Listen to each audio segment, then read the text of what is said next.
data we have, it still seems to be rare that an asymptomatic person actually transmits onward to a secondary individual. I didn't quite get that. Can I hear that one more time? I'm serious. I could not tell what you just said. From the data we have, it still seems to be rare that an asymptomatic person actually transmits onward to a secondary individual. Still didn't quite get that, but Dr. Samadi went to medical school. He's been listening to doctors all of his life.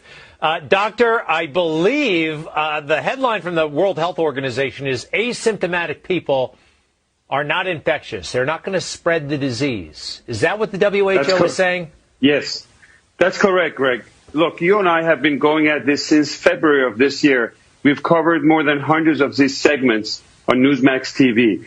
The most important segment about what we're going to be talking about COVID is probably tonight, because they're taking a 360-degree turn, and WHO is announcing, and this is a big news, that asymptomatic people out there are not contagious.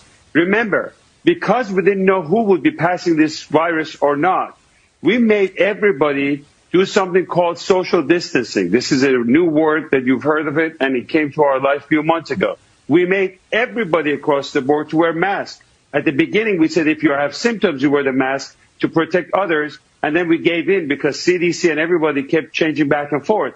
We also made everybody to go for testing. We need 300 million tests the next day, or else we cannot reopen our country. And guess what?